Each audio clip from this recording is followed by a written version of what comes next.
My name is Guy Bryant. I'm 62 years old and I'm a foster forever dad. My family was very community involved. We opened the first daycare center in our neighborhood and we always took in people who had nowhere to stay. I started doing direct foster care from my home back in 2007. I had a youth who I was caseworker to, and he had some interesting situations and he wasn't allowed to be around the other kids because of some behaviors that he had. I got along with him. He was really bright. No family member was going to take him and nobody was taking him in the foster care programs, and he asked me would I take him, and I agreed to do it.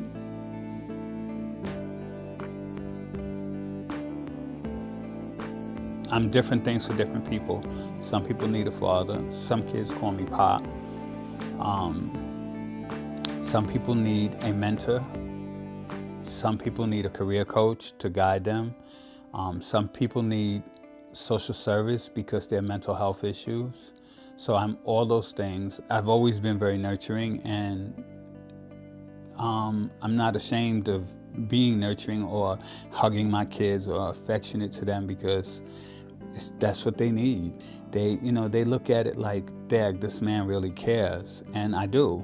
I care about their well-being. Most kids in foster care need somebody that cares about them and that's willing to show that they care.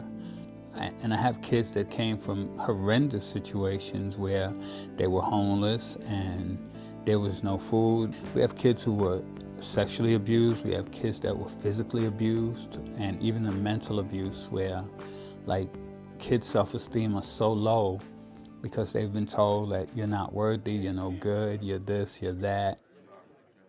My mother had kicked me out at a pretty young age. Basically, I didn't have family members to lean on, so it was like I just was in the world by myself, and what the real world is, I'm gonna be in a shelter.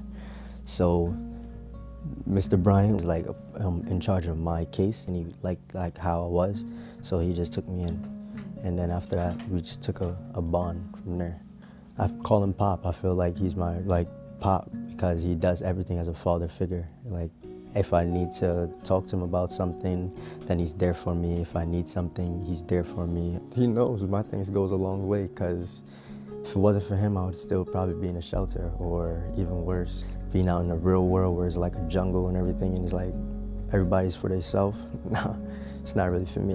It would turn me different, and I didn't want to become different. To watch somebody who you helped and you fostered to become a productive adult, and that person is part of your life still, they're forever.